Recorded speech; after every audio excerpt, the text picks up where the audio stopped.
Hello, everybody. Hope you guys are doing well today. We're going to give it just a couple seconds to let some people trickle in on the YouTubes and all the other places we are now.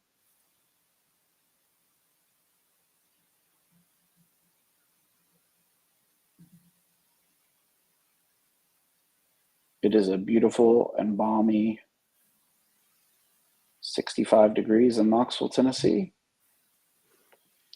And we are in the home country. We are in the cigar lounge, the literal cigar lounge today, not the metaphorical one. So we are very excited to be here. My wife is not, but we are. So, all right, 30-second warning, and then we will introduce our guests today.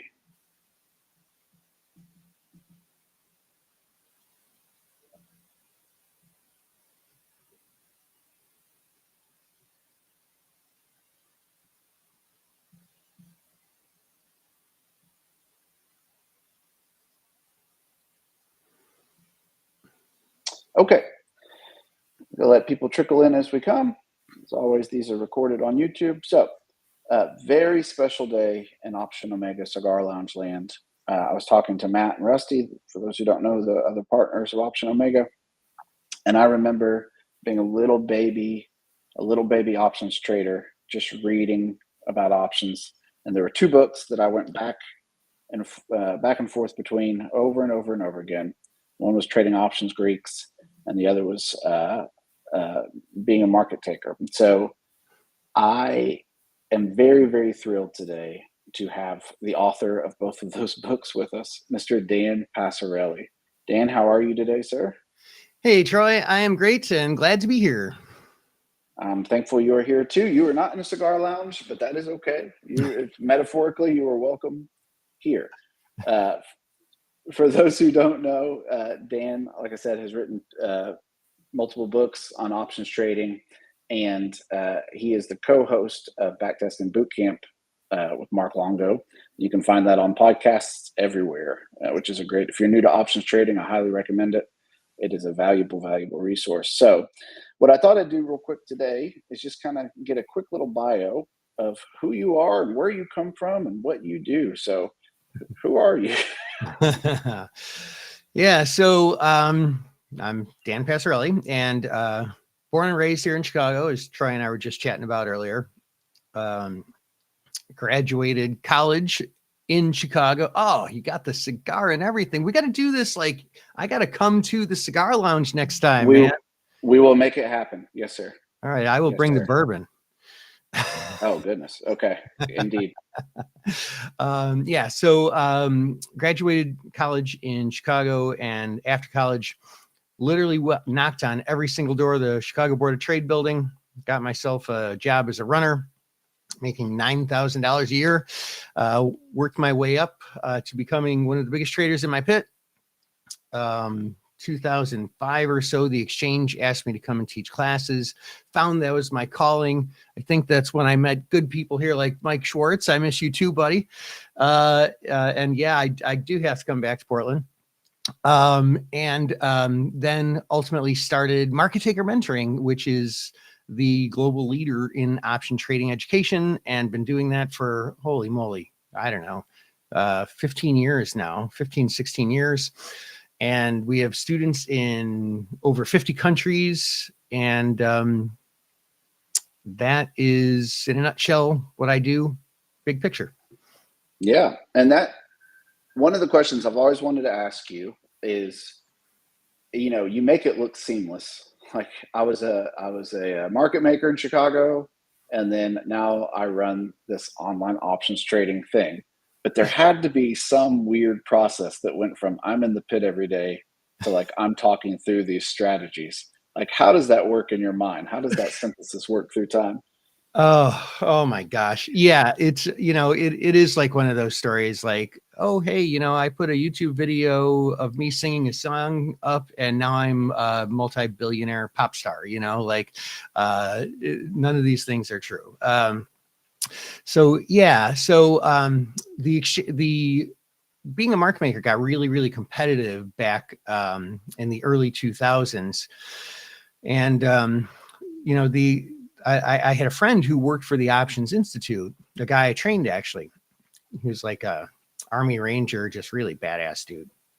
And he was leaving the Options Institute, teaching classes, to go and stand on rooftops with a long range rifle and defend Dick Cheney or something, in the Middle East. And so he was leaving, and he's like, you should take my job. And the exchange was interested in having me. And I was like, I don't know, should I do this?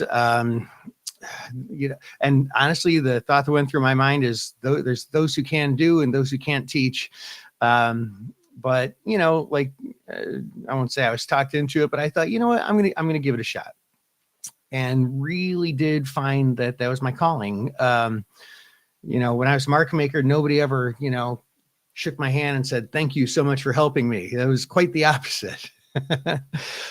So I found it was my way to give back. And oh man, starting Market Taker Mentoring too was a challenge, because I knew how to trade options. And my old mentor, Jim Bittman from the CBOE, for those of you who remember him, he taught me how to teach options. But oh man, was I brash and thought that I knew how to run a business on teaching people how to trade options. And it was a big learning curve. And, I tried to do everything myself, which, you guys know is crazy. Tried to learn how to build websites and all this. And then I realized there are people who know how to do this. I just need to pay them money. And, then finally got some traction. And now we've put, I don't know, probably 10,000 people through our classes. So, like I said, overnight success story. Yeah. Just another Taylor Swift. It sounds like it to me. That's awesome. What pits did you trade in when you were down there? The main pit I traded in was Ford Motor Company. That was the bulk of it. I started out as soon as I got I worked for Steve Fawcett, for those of you who know who he is, famous trader, but also famous adventurer. Tried to set a record flying around the world in a balloon with Richard Branson. He actually held a whole bunch of world records. He's no longer with us. But the guys who started with Fawcett, they put you in the SPX pit first for 3 days, basically just to see, just to throw you to the wolves and get your feet wet, see if you can open your mouth. And I could. So then I started in Ford, and I traded there for a long, long time. Bounced around a little bit after that, even had a stint in corn options, which seems it seems like such a different thing. But options are options, really, when you think about it. I got you. So that is a good intro to kind of jump into what you do now. As always, my partner, Matt, who reminds me every time, and I'm thankful for this important disclaimer on these talks: options involve risks. They're not suitable for all investors. As always, you should consult with your financial advisor before engaging in options, because everything here today is not financial advice. It's for entertainment purposes only. So we hope you are entertained.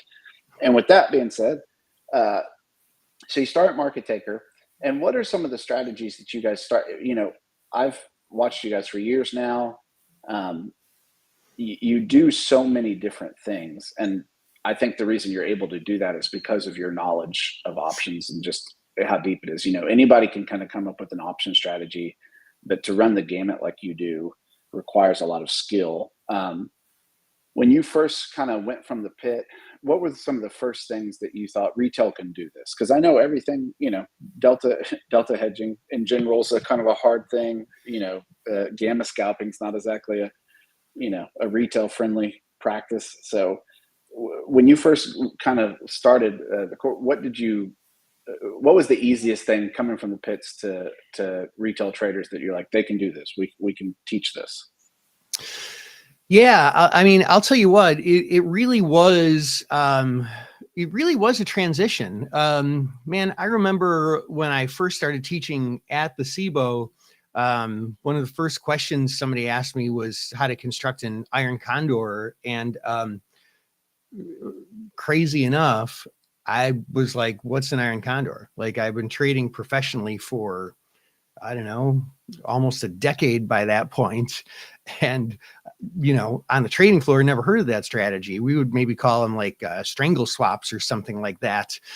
And so like, I really had to sort of wrap my head around how retail people trade and make that transition. And, so I came to find that some of the good position trading trades, well, are things like iron condors, which of course is an elaborate derivative of credit spreads, which also is a really, really great strategy for retail traders. And, when I started out, because I traded basically every position there is under the sun, including ones that I didn't know the retail names for on the trading floor, thousands of times over that stint, very almost decade long stint on the floor. I started out taking a pretty broad approach and knowing that everyone trades somewhat different. The 10 best traders I know all trade 10 different ways. And so, I kind of started out with that approach, like, here, let me teach you options and you can take that information and build your strategies. But, I eventually kind of came around to know that I could make it so much easier for people if I, there's that straddle. There's beautiful. Yeah, that's a good sound. Yeah.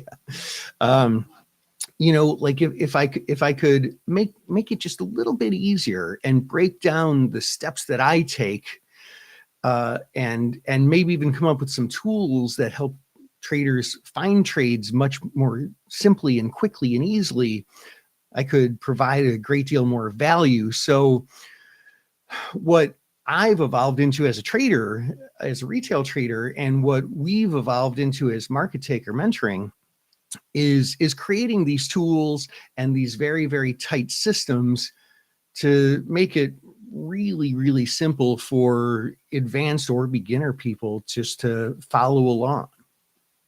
That was the thing I wanted to kind of segue into, is because I know you have written a lot of tools through the years, and that thing, like you're saying, that's a good way to put it. Like, there's 4 billion different ways to do condors, and because the name is synonymous with so many different ways, a lot of people, I think, when they start trading iron condors, they might start, let's say, with like a 25 delta. We're gonna do 25 delta calls and puts, but they never really asked why. They just heard that was the first delta to choose, and then what happens? They might make money, they might lose money, but eventually they're going to kind of go to a different delta or go to a credit spread, so collecting a premium on it or whatever. One of the things I've always appreciated about the way you do it is you do kind of develop tools to simplify it. I have a friend who's a football coach, and he's always kind of, I know nothing about football, although I like it. But he was always telling me that, like, the art of it is like this simplifying things to where people can make quick decisions. And I think that's some of what your tools do. So would you be up for maybe talking through some of those, or sharing some of those tools of what you're doing and how you use them? Yeah. And I just talked to our guy, Bobby, earlier, and he set it up so that I can share one of these with the audience if that flies with you. Sure. Yeah.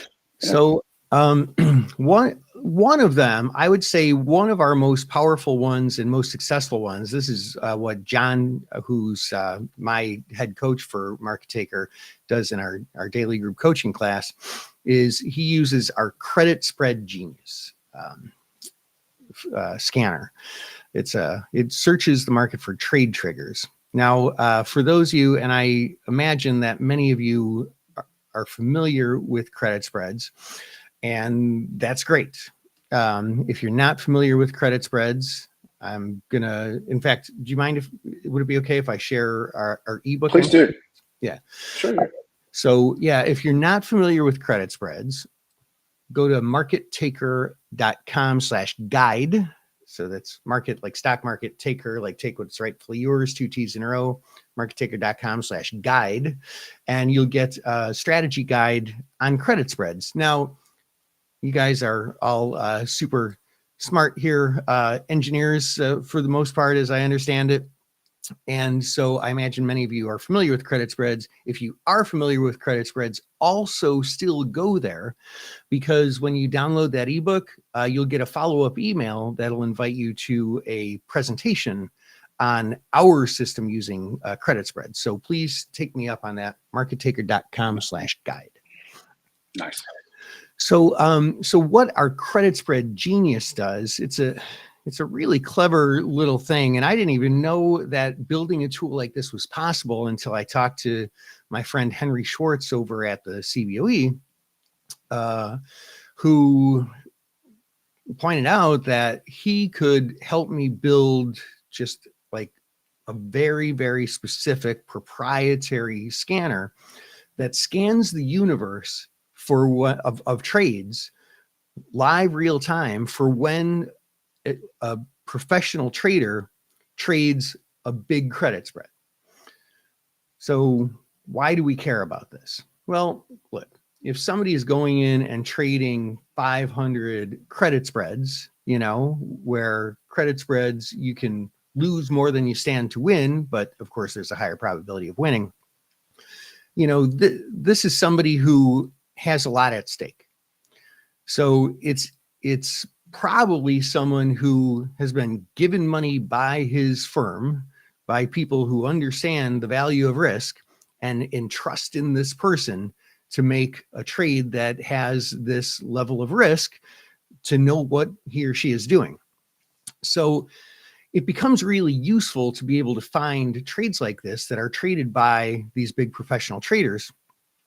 And I am of the mind that complete black box trades are a little tricky. I mean, there's got to be a way to build a true black box, but I don't know how to do it. So what I do is, when one of these trade triggers comes up, I instruct our people who enroll in that service to follow these steps to sort of, I call it proofreading. Go through and say, okay, obviously somebody who's entrusted with a lot of money, who's arguably smart, made this trade, but let's just double check it. And I actually personally, when I'm trading Credit Spread Genius, I might take like 20% of the trades, which could come out to one a day, when it's really active. So I just kind of cherry pick just the best of the best of the best. And, it ends up just being really super powerful because, you've got all these, well, it's like anything else in trading, right? It's about edge. You put all these things in your favor. I'm taking a trade that somebody who's really smart made and put a bunch of money behind, and then I'm listing it out and going through a checklist of, does it meet the criteria for a smart credit spread? And then I'm just cherry picking the best of the best of the best. And just from a learning perspective, the best of the best of the best part, what are the things that make one of those the best of the best of the best? Yeah. What are the things you're looking for? Yeah. And I touch on this in the ebook, but like I take a fairly simple approach. So with credit spreads, we're generally trading them where both options are out of the money. And so just like, the very, very simplistic approach is, as long as that short option doesn't go in the money, you're going to win. So I want to put something on my side to make it more likely that that short option is not going to be in the money. And what that ends up being is support or resistance. Support in the terms of put credit spreads, resistance for call credit spreads. And I find that ends up being a little better than just choosing a delta, because the options pricing model guarantees that selling one delta is not necessarily better than a different delta. And I know that ends up probably becoming a really interesting conversation here in this group. But So there's a lot we can talk about there. I'll just drop it there. Oh, Sure. so yeah, so there's support and resistance. We want to use a decent time frame. I know one of the time frames that's thrown out there is 45 days, and for certain trading styles, that can be a pretty good guidance. For others, just going more short term can be good guidance for other trading styles because you get that higher theta. So I like to keep it between 3 days and 2 months. And then let's see That's what else. that's quite the range. That's interesting. I mean, it still gives you a lot of room for different type. I mean, those are very different types of 3 days and 2 months. So it's intriguing to me that like you would have a system, but still be able to have that type of granularity of it, rather than just like it's a 7-day trade always. Yeah. And hey, man, if I could figure out a credit spread system where it is always 7 days that like actually had an edge, I would do it. But I to me, I don't know if there is. And also to that point, when you see these trades happen, like me, I still think that it's really important to be able to be very nimble. To have that flexibility where I can go from, hey, I'm trading a 3-day credit spread and I'm trading a 30-day credit spread, because it's a very, very different trading style. And, that is not necessarily for everybody right off the bat. So the more experienced you get, the more able to be nimble and to trade those different trading styles. That makes complete sense. Yeah.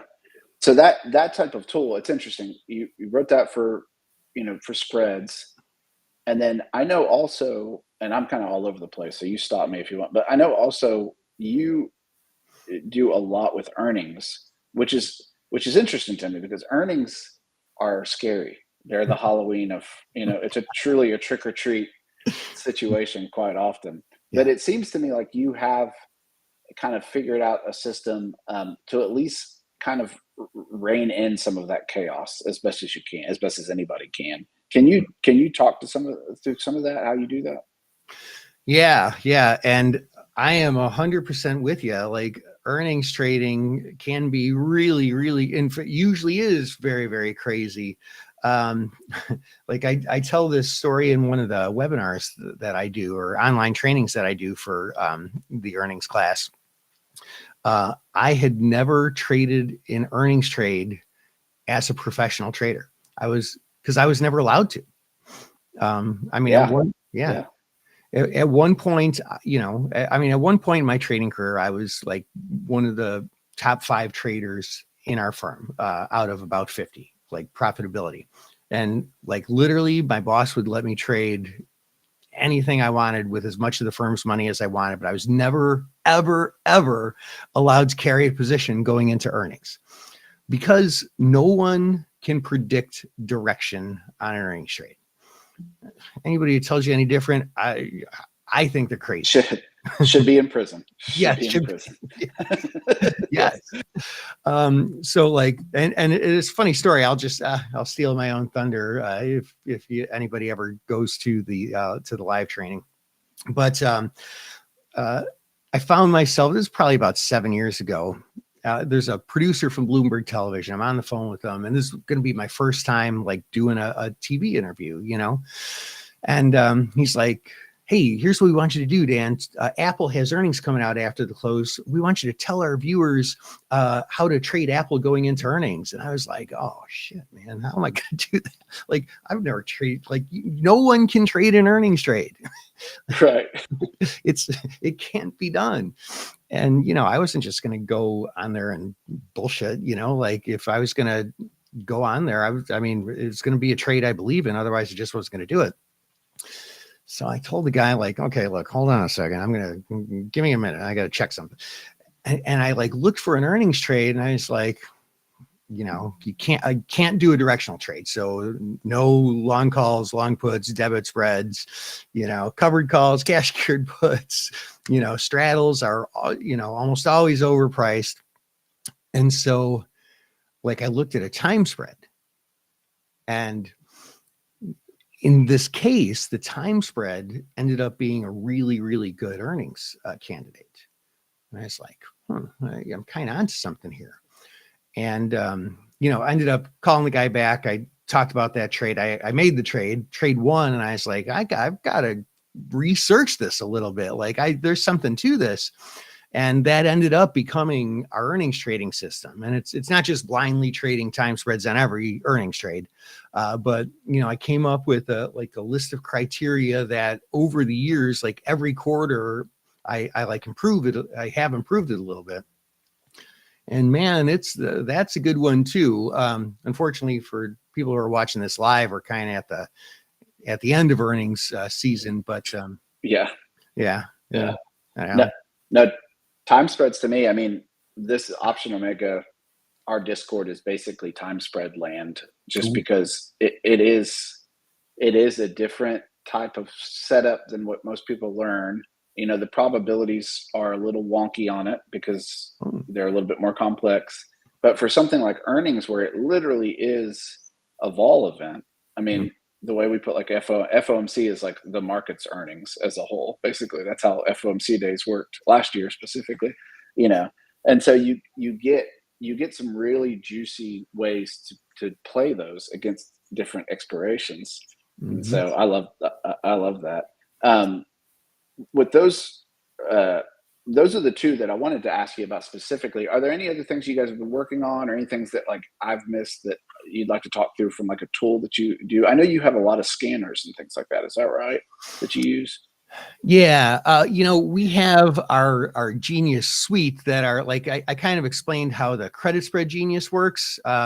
Just the CBOE sends us like to the millisecond live real data when credit spreads happen. But we also have that for iron condors, and for time spreads, we have time spread Genius. Oh, nice. Yeah. So, I guess the best thing I didn't know you guys were all big into time spreads. Love time spreads. Hold on a second. Let me get you another ebook here. Hold on a second. Oh, snap. It's Christmas. Christmas came early here. I know. When you guys were, I geek out on anytime I'm talking to a market taker. It's like I'm talking to like the samurais of old. So I have to like ask 50,000 questions. But when you guys were on the pit, I have to imagine, just by the nature of it, you guys, did you have a ton of time spreads on throughout the or would you try to stick to same I don't think you could stick to same expirations, right? No. And like that's like kind of the prequel to the story I talked about, making the transition to trading off the floor as a position trader. Because, like market makers, we put out these bids and offers, and people just, we don't care if we buy the option or sell the option or the spread or whatever. It doesn't matter.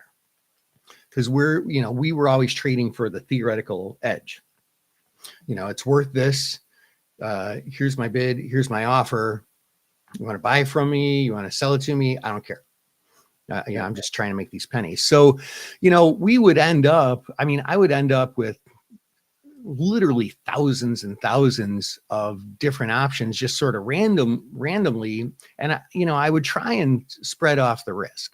If I have a lot of options in this expiration, a lot of long options in this expiration, a lot of short options in this expiration, I might tweak my volatilities to make it more likely to sell the ones I'm long and buy the ones I'm short, So it ended up being, a little random. We're just reacting to order flow, as opposed to what we all do now, where we are the order flow, So it was a very different system. But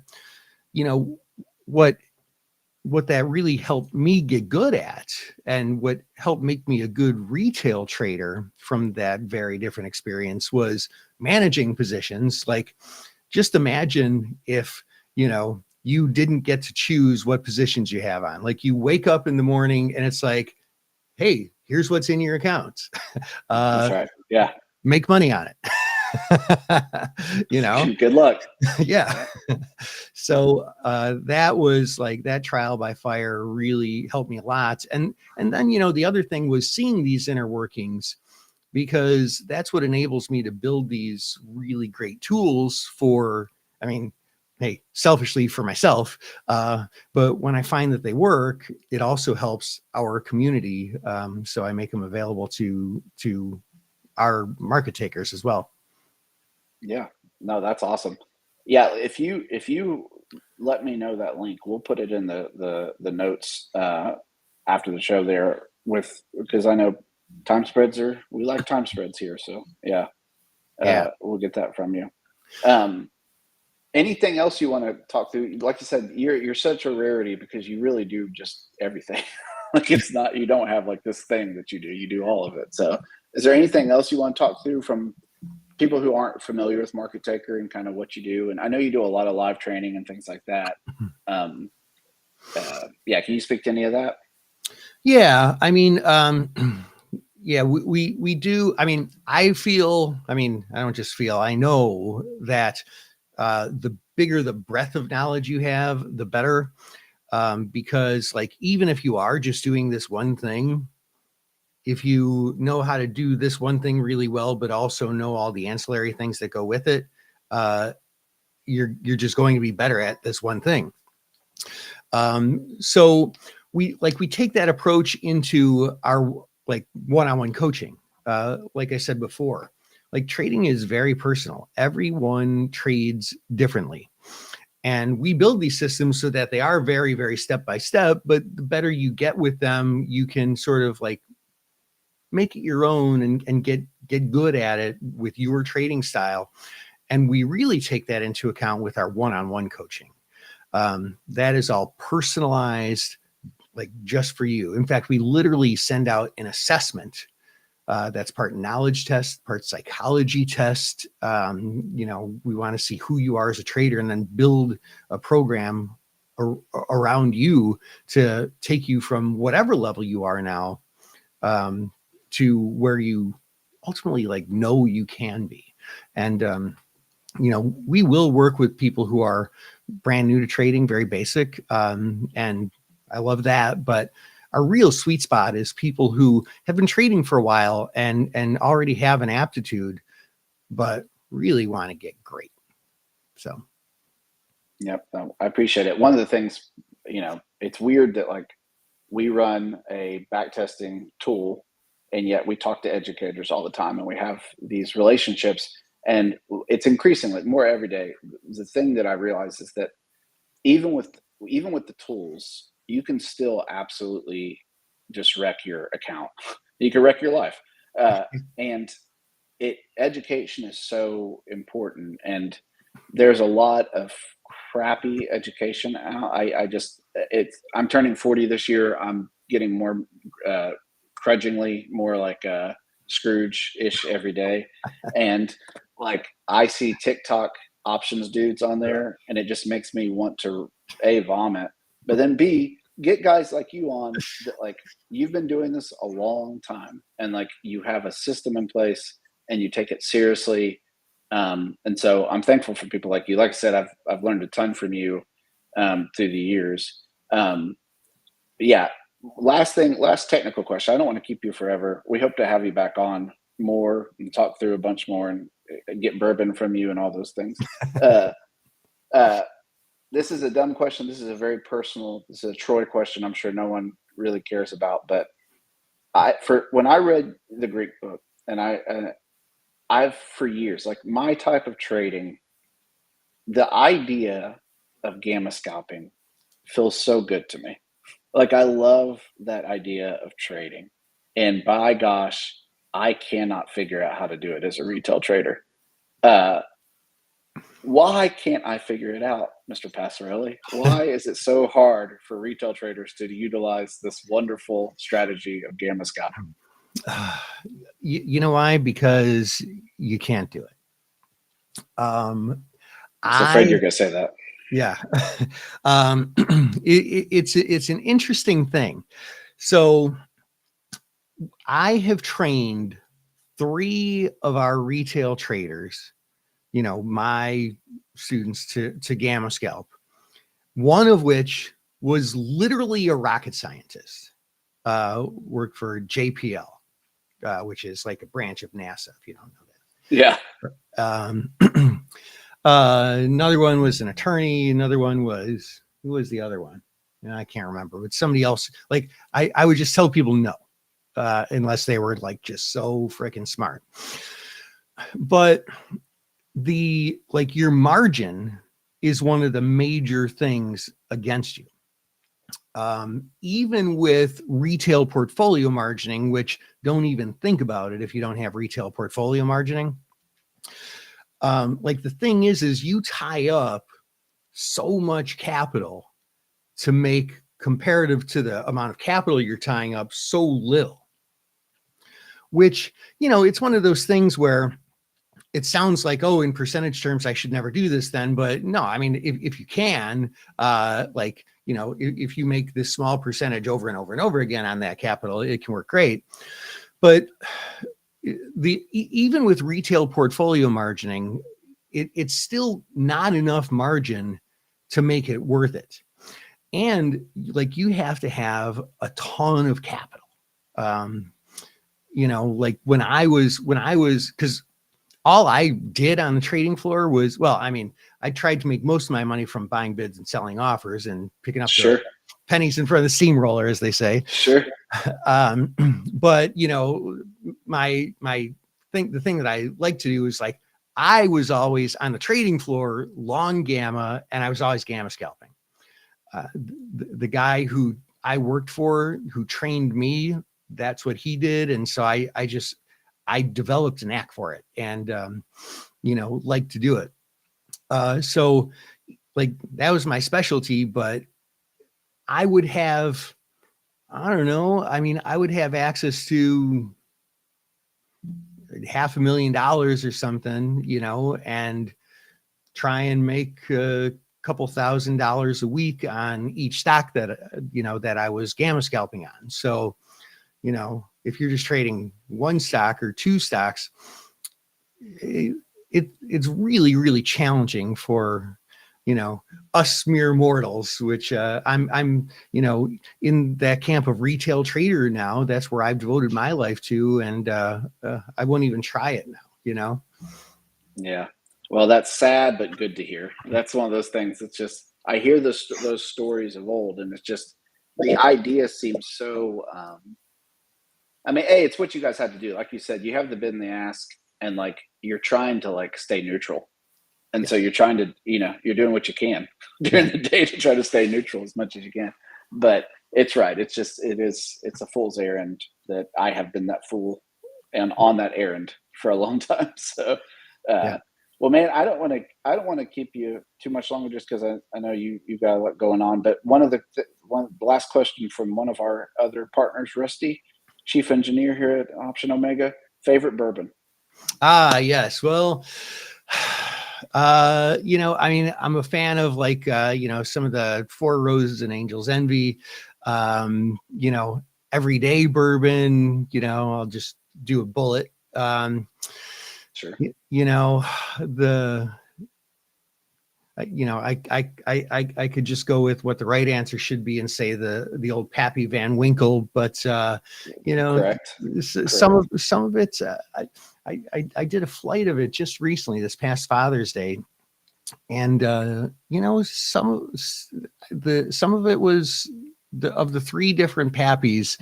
There's one that I really, really liked, and the other two were, good. Don't get me wrong. I'm not poo-pooing it by any stretch of the imagination, That's right. Yeah. Yeah. It's hard to drink bad bourbon. I've said that for years. So, Indeed. Well, man, you are awesome. I appreciate you so much being on this kind of inaugural one with us. We hope to have you on a bunch more and talk through the market and things like that. Last thing, where can people hear from you and reach out to you? Yeah. So our website is Tin Cup. I'm not familiar with that one. Journeyman from just right across the lake here. Okay. Yeah. I think I might have heard of that one. Yeah, they make a couple of good ones. So you can find us at markettaker.com. 2 T's in a row. Second T is for theta. But like really the best way, Bobby wasn't able to get me the time spread ebook, but I'll get it all to you. If you go to markettaker.com/guide or the link that Troy put in here and get the credit spread ebook, then you'll get other emails to us about credit spreads, and I'll be able to get you the time spread ebook too. You can just reply back to the one of the emails you get, and I will get you that time spread one. That's awesome. Well, sir, I appreciate you, and we will end it there. So thank you so much for joining with us, and we will talk to you soon, Dan. All right. Thanks, Troy. It's good to talk. See you guys later. Bye. All right.